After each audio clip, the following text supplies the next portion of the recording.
You're listening to Talkline with Zev Brenner, America's premier Jewish broadcast on the air since 1981. And now, here's your host. Welcome back to the program. I'm Zev Brenner. To Israel we go. We're speaking with Leah Aharoni, the Echad Israel Director, and they are looking to stop the Israeli government from going ahead with a possible Kotel or Kosel, depending how you pronounce it, compromise. Leah, originally from Russia, originally from Riverdale, New York, now living in Israel. Thank you for joining us. Thank you for having me. Thank you. So I know the issue is bigger in the United States than it is in Israel. You're based in Israel, but you're coordinating activity in the United States for Echad. So tell us exactly what's going on.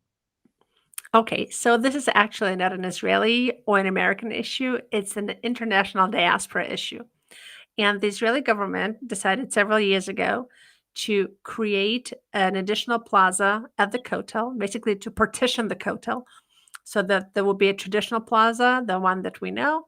And in addition, there will be another plaza for mixed prayer that would negate the existing custom.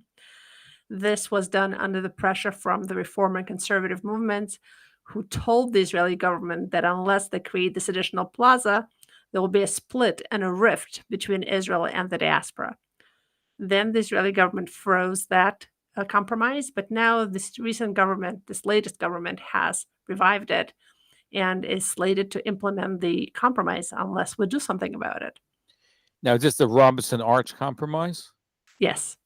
Okay. Now, is that a little bit more to the side, because they almost implement that during the days of Bibi Netanyahu, and then in fact he was going to go ahead with it, but at the last minute he changed his mind.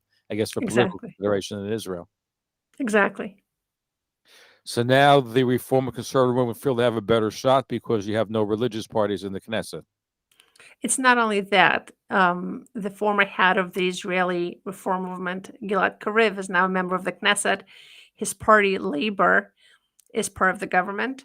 And Yair Lapid, who has a very strong connection to the reform movement, is a prominent member of this government. So between the two of them, they're resuscitating this compromise. Now, from what I understand, this issue is almost one goes out of it. In Israel itself, does it really resonate with either the political parties or the average Israeli citizens, both religious and non-religious? No, in Israel, it doesn't resonate with anybody and nobody cares. And Israelis of all persuasions and affiliations come to pray at the Kotel when they do the religious and the secular. And I think, frankly, from our understanding and our boots on the ground, it doesn't resonate with most people in the diaspora either. It does resonate with the reform and conservative movement's leadership, who need to create a sense of their own space at the Kotel. Because if we all come to the Kotel and we see that the Kotel is managed based on the 1500-year prayer tradition that is not reform or conservative, the question becomes, where did those movements come from? But they would like to create a representation of their own movements and their own practice at the Kotel. And that's really the driving force behind this compromise. Now, a lot of people are familiar with Women of the Wall. Women of the Wall, every Rosh Chodesh, the beginning of a new Jewish month, they assemble by the wall. They want to hold a Torah, and there have been some fights and some other demonstrations regarding that. Is this connected at all with Absolutely this? disconnected. Women of the Wall, you need to understand that on a good month, Women of the Wall bring about 30 to 50 to maybe 100 people to the Kotel. But they create a lot of strife and a media circus. And in order to solve this problem and move them away from the Kotel Plaza, this original compromise was created. Of course, for them, this is just a way to achieve their political goals. It's really not about prayer. Now, you mentioned that this is something which the reform and conservative Jewish leadership in the United States and this is where most of them are located, England, other countries, are looking to exert pressure on the Israeli government. But can they exert so much pressure on the Israeli government, considering that Israel doesn't really like when they have outsiders outside of Israel, I mean, even Jewish ones, that tell them what to do? Well, right Kind of now, rule of thumb. right now, this pressure is coming from inside the government with Gilad Kariv and Yair Lapid. But what you need to understand is that over the past 10 years or so, American reform leaders have branded themselves in Israel as the spokespeople for the diaspora. It actually became comical during the last government negotiations when Rick Jacobs, the head of the American Reform Movement, came to Israel and told the Israelis that if Gilad Kariv doesn't become the Minister of Diaspora Affairs, the diaspora Jewry will be very disappointed. Now, 99% of diaspora Jewry has never heard of Rick Jacobs or Gilad Kariv, so obviously nobody was going to be disappointed.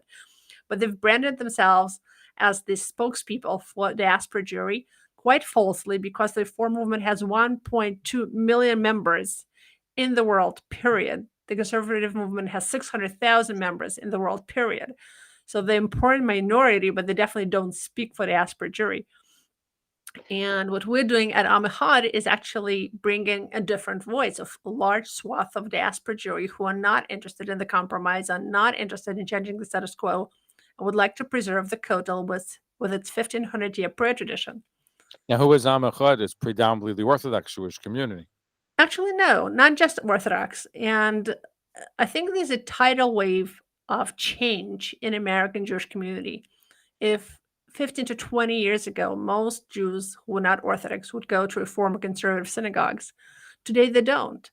Today, 37% of American Jews go to Chabad, even if they're Chabad's not. the biggest challenger to conservative and Reform temples. What?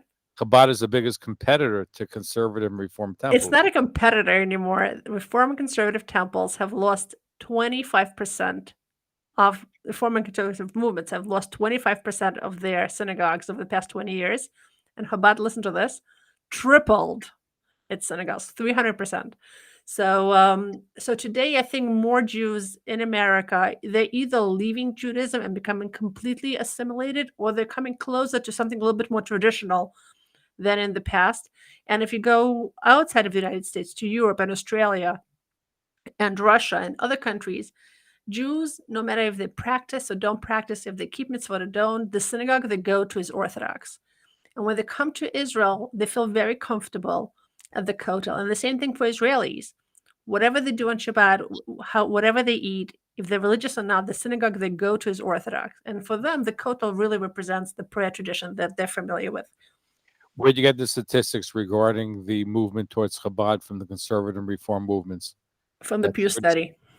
Interesting. Now, I know Chabad is making inroads and certainly, but there's also a change. First of all, the conservative movement has become almost collapsed. They've either gone Orthodox or Reform, but the Reform movement has become more traditional as time has gone on too. So you'll find Reform synagogues that people wear yarmulkes, which they never did before, and even some kosher.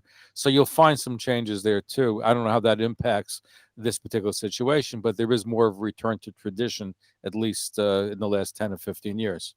Right, but I think if you stop an average Jew in the United States on the street and ask him what he thinks about the Kotel Compromise, chances are he never heard of it.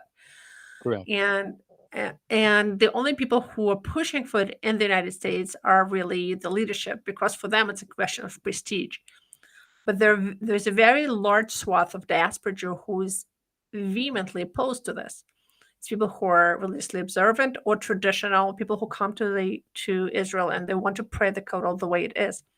You need to understand that most people who belong to the Reform movement have actually never been to Israel.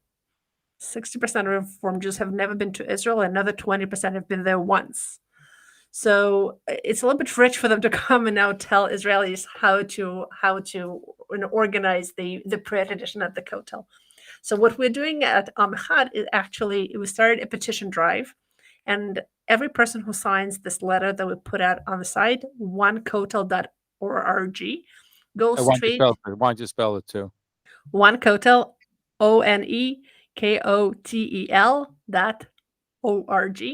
If you sign the letter, it goes straight to the mailbox of Prime Minister Bennett and tells him that you don't want the Kotel partitioned and you want to preserve this tradition. Today, we hit 60,000 signatures. We're hoping to get to 150,000 signatures in the next week or so. So we actually call on everybody to come and join this petition drive. Sign yourself up, sign up your family.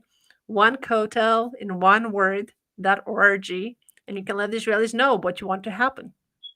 Interesting. You used the word Kotel as opposed to Kosel. Did you ever have We that have debate?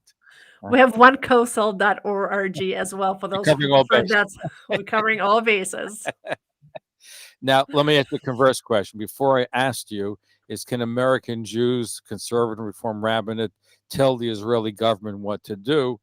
Now, my other question is, so you're looking to say to American Jews and European Jews to send letters to Prime Minister Bennett and tell him not to do the Kotel Compromise. So why would he want to listen to Jews outside of Israel? Same question I asked about the Reform and Conservative. I don't think that the Kotel or the land of Israel, for that matter, belongs to Israelis. I think that the Kotel and all of the land of Israel belongs to the entire Jewish people, and we all have a say in it. Obviously, people who don't live in Israel have to present their case or say their whatever they want to say with a little bit of humility because they don't live in Israel day in and day out. But this is our national heritage for all of us. And our Jewish identity in Israel or in America in the diaspora is what unites us as one people. This is why we're called Am Echad. We're one people, and our national identity, our religious identity, and the land of Israel is what unites us. That's our common heritage. It belongs to all of us. And I don't think the Israeli government can make decisions about the Kotel or, for example, about conversions without taking into account how this affects the rest of diaspora Jewry. We're speaking with Leah Aharoni. She's the director, the Israeli director of Am Echad, and she's spearheading a drive from Israel to America and all other countries outside of Israel regarding the Kotel Compromise, originally from Riverdale, New York. I understand you're a life coach, right? And do public relations when you're not doing the work for Am Echad. I'm a business consultant, actually. And how'd you get involved with from a business consultant to working for Am Echad? So in 2013, I started an organization called Women for the Wall. Okay. And that first month in 2013, we brought out about 10,000 women to come and pray at the Kotel in a very peaceful way, but come up and show that they would like to preserve the tradition of the Kotel. And we've been doing that, and then other organizations joined us for the past almost 10 years. And this work sort of evolved naturally into this work with Am Echad. But we're Now, creating a coalition of organizations that really all want to work together on preserving the Jewish nature of the state of Israel. Now, correct me, do women of the wall, do they still get the same kind of coverage that they used to get? Because I hear almost nothing, at least here in America, about them.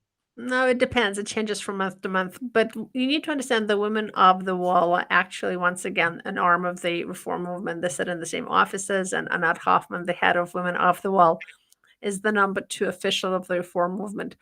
This whole Kotel, You said woman off the wall. Okay. yes, over the wall. It's so interesting. The Israeli reform movement came out with a video about 10 days ago explaining to Israelis that the reason they should care about the Kotel is because it will open the door towards civil marriage, towards transportation on Shabbat, and towards secularization of Israel. The Kotel is really the nexus of all the issues surrounding the Jewish character of the state of Israel. And this is not an Israeli issue. It's an issue for all the Jewish people. If we want to create an Israel, if we want to preserve an Israel that is Jewish in its nature and that you feel its Jewish nature in the public sphere, we have to step up to the plate, especially on this Kotel issue right now. But this is where it's happening. When you sign a petition against partitioning the Kotel, you're signing a petition against public transportation on Shabbat, against opening up conversions to be non-halachic, against civil marriage, against a slew of issues that, if implemented, will mean a secular, non-Jewish Israel down the road. So, in other words, the Kotel is just the beginning. The Kotel Compromise is not the end, but the beginning of what they're seeking in Israel. Exactly. Now, who is Am Echad? Who are the groups that are behind it? So Am Echad is an organization that is dedicated to preserving the Jewish identity in Israel and in the diaspora, and using the Jewish identity as a platform for our connection of Israel and diaspora. And it serves as a table, as a round table, as a facilitator for leaders from a variety of organizations who come together and discuss these issues and strategize together on how to preserve Israel as a more Jewish state and how to preserve Jewish identity in the diaspora as well. So Is the this is what leadership we do. Israeli-based or American-based? Who were? It's international. We have people from America, from Israel, from Europe, from Australia, from all over. So this organization existed before the Kotel issue, Um, or did it coalesce around this particular? it coalesced over the past year. So Now, correct me. I would assume that this Kotel issue is more of an issue with the current government. If it be a Likud government with the religious parties involved, it would probably be less of an issue. it would be less of an issue, but right now, you need to understand that if in the past the friction between right and left in Israel was over territories, quote unquote, and the land of Israel and compromises with Palestinians, those issues are mostly off the table. And the major rift in the Israeli politics today is on religious identity and values, religious traditional values versus secular values. So it's going to be an issue with this government or without this government. We will still need to work in all of these issues because um, the ultra liberal woke organizations are definitely making inroads, and they were making inroads during the Netanyahu government as well. Now, you mentioned that this Israel doesn't resonate as much within Israel itself, both among the religious public and the non-religious public. Is there any plans from Echad in Israel to do something to mobilize people there, maybe have a demonstration to show that it's not just diaspora Jews that care about, but Israeli Jews do as well? Any movement to try to influence the Israeli Jewish public? Our main goal in Israel is to explain to Israelis what diaspora communities actually look like, because Israelis are very uneducated about what the diaspora looks like. We would like to present to Israelis the whole slew of thoughts, ideas, approaches, understandings that exist in the diaspora. Because right now, after 10 years of brainwashing, Israelis are sure that all American Jews are reform. And we would like to challenge that understanding and actually present them with the They believe ground that truth. when you watch Israeli TV, the media, you see a lot of American Jews with kippot that are there that have you have an Anglo-Saxon community that's growing. So I'm sure they have some presence where people know who they are in the country. So it's interesting. The Israeli national television, Channel 11, did a 4-part series on American Jewry about 1.5 years ago. And it hopped from one Reform synagogue to another, from one Reform female rabbi to another.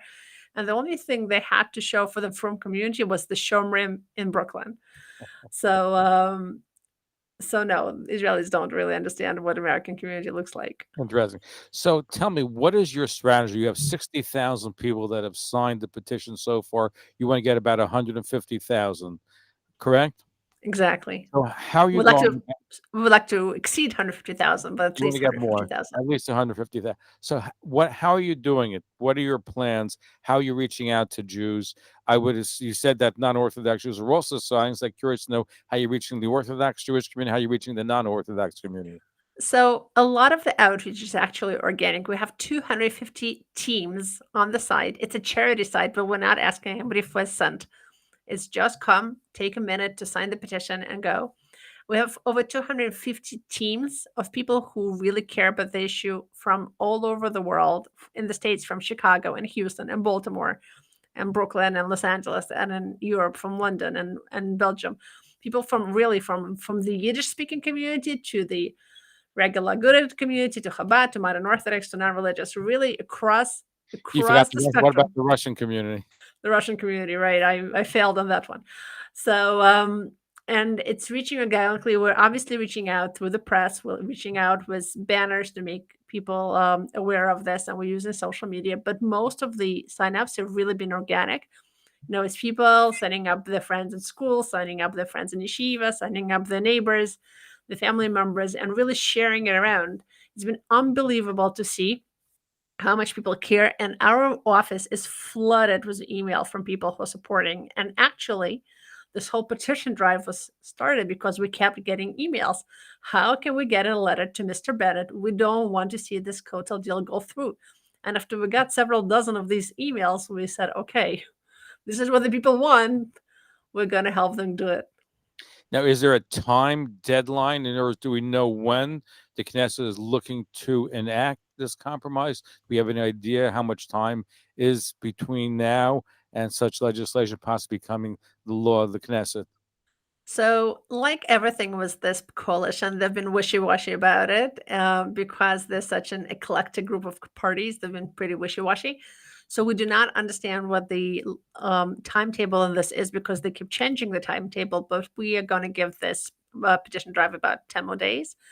But don't wait till 10 days. Go and sign up today so that we can really show, as soon as you sign, an email goes out straight to the prime minister's email box to let him know that you do not want the Kotel partitioned.